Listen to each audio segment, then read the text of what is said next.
Hey everyone, this is Tell the Truth Sports Radio. I'm your host, Ron Fitch. And what you hear in the background is the fan blowing because it's a little warm out here in New Jersey. But I'm ready to rock and roll.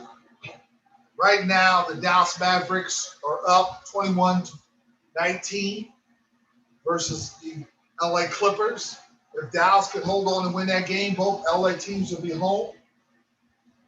That'll be, I'm going to break down when that game is done. That'll be my final segment. But now I want to talk about the other team, the LA Lakers. They were destroyed by the Phoenix Suns. I thought the game would be closer. I thought the Suns were going to win, but I thought the game would be closer, 113 to 108. It wasn't that close. They got slaughtered. They got slaughtered in Game 5. They got slaughtered in Game 6. No AD, no chemistry, no nothing. And the Suns took advantage of it. Devin Booker had 47 points. They say he can't shoot threes. He had 8 or 10 from 3. I can't tell. He's a great shooter. I'm not worried about that. Crowder got his revenge on LeBron. 18 points. He had back-to-back good games. 6 and 9 from 3. Played great. Mikal Bridges had 10 points. Paul was solid. Paul's healthy. That's the only chance against Denver. I'll get to that series a little later. But what Phoenix did, they were quicker.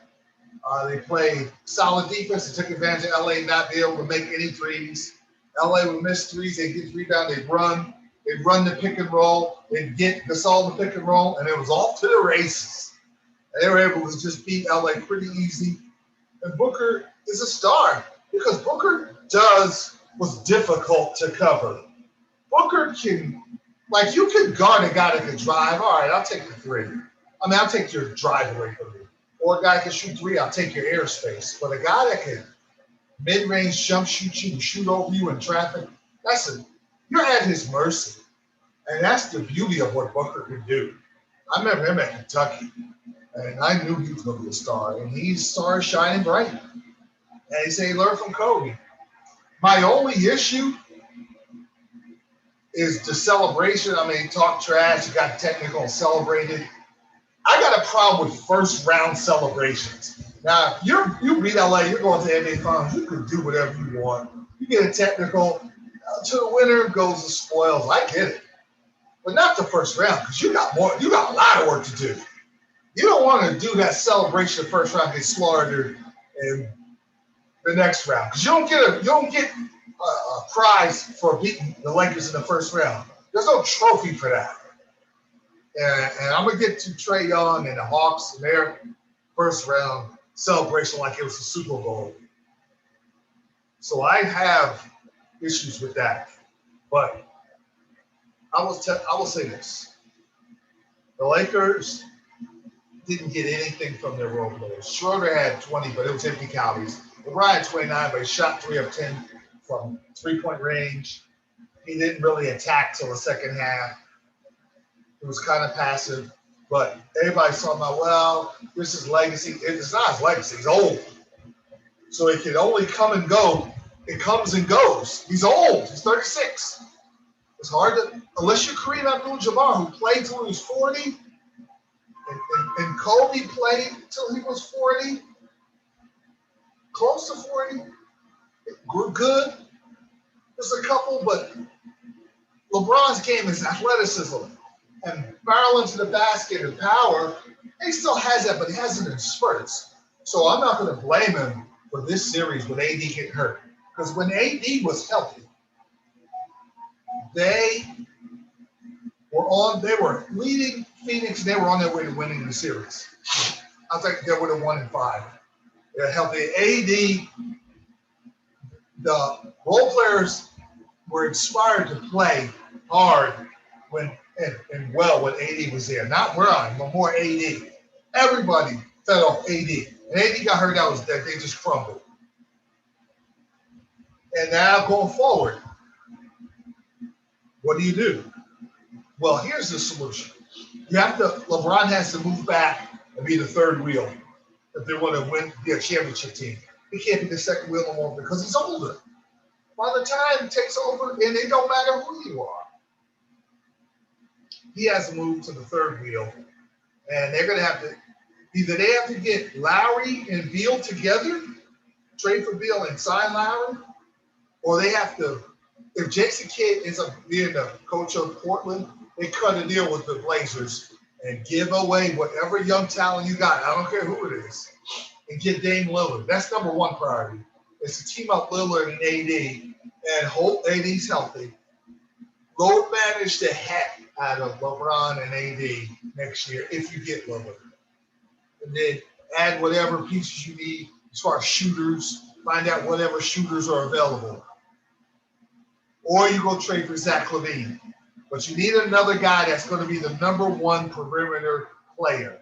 And you move LeBron back to the number two perimeter player and the number three option. That's the only way it works, so you get some shooters.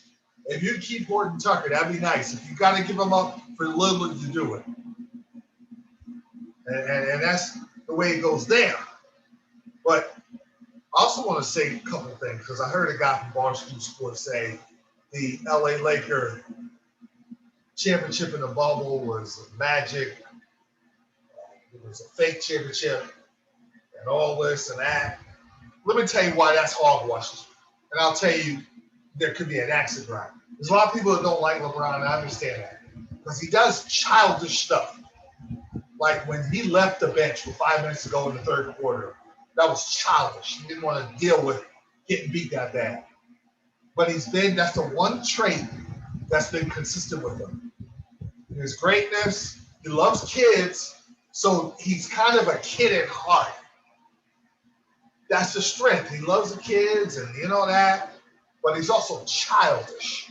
He does a lot from his rookie season to the Miami time when they were mocking Dirk Nowitzki, from all the different little things he's done.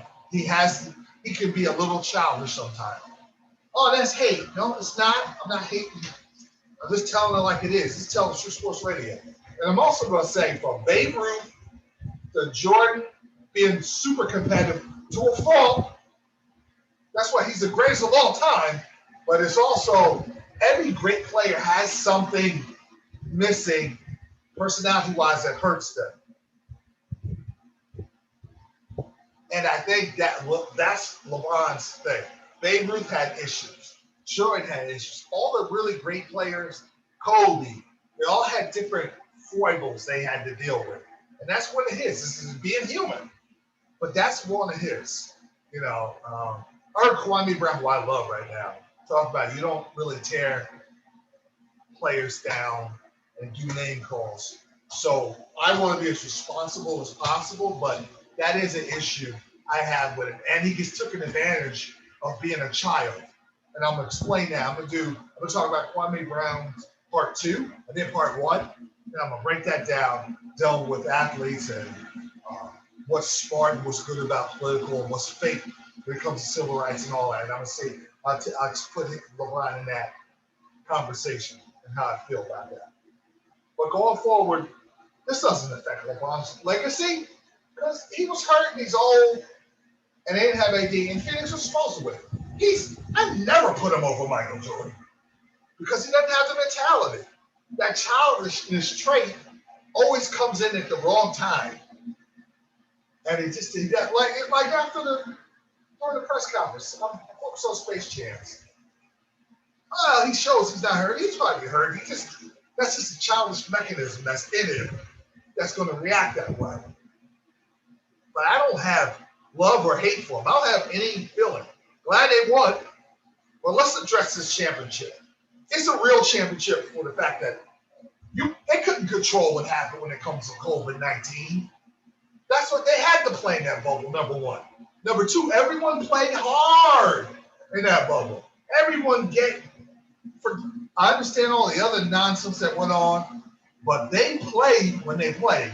The Heat, the Celtics, the Lakers, Denver. As a great, so they played their hearts out.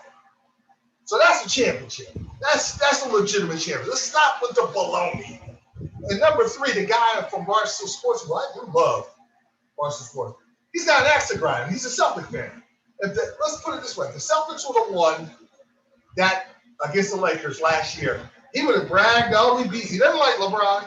Oh, we beat LeBron. We beat him. And that's That we got 2 championships over the Lakers, but because LA tied Boston, that bothers them. I understand it was a bubble and the season was short, but it's a legitimate. The Dodgers won a legitimate championship because everyone got in that bubble and played. These players could not control what happened in society when it came to that hideous issue with the disease, whatever it's called, with COVID-19. The players couldn't control that. So they worked around the schedule. They agreed, they played in the playoffs, and there was a winner and a loser. The Lakers won in baseball, the Tampa won in football, and the Lakers won in basketball, their 17th championship. I said it. And if anybody wants to debate that, don't let the facts get in front of a good story.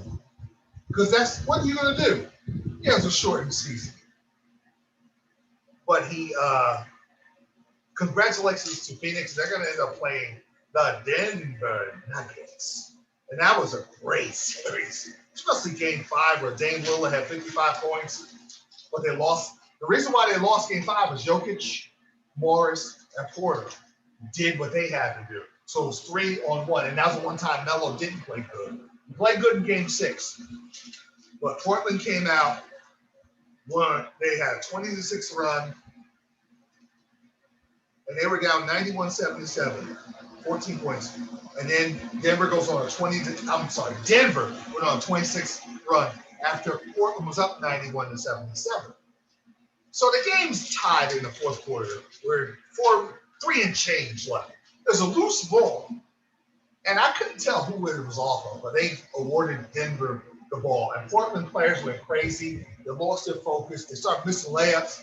Morris missed shots. Nurkic, who was garbage this series, played bad. Dame ran out of gas, and Denver went on a 11-0 run with Austin Rivers, who hit big three after big three after big three, hit the shot, and Denver, and then Gordon hits a series-ending three-point shot. They went up 124 and 115, and they up winning the series 4-2. This is what I love about Denver. They got the experience. If Jamal Murray was healthy, I would pick them as a championship contender. I would say they're coming out of the West.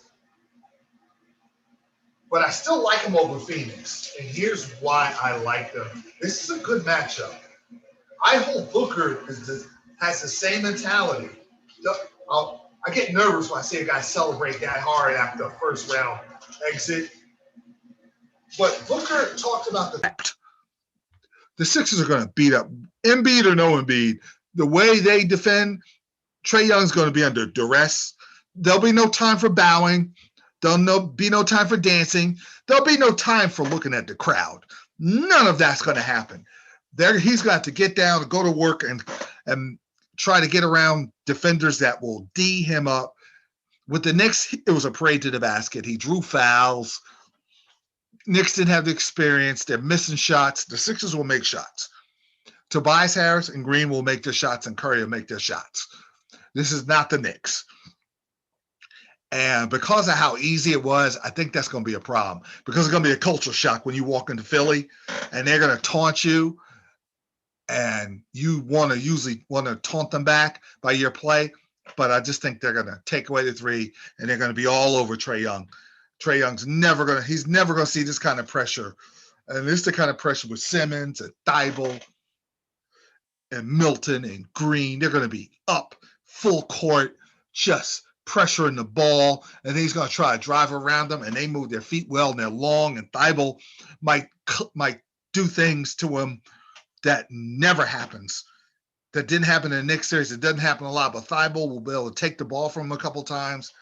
I just think this is going to be a potential nightmare series for Trae Young. I could be wrong, but I look at the matchups, I look at the size, I look at the skill set, I try to see a mix and match, and I don't like this matchup.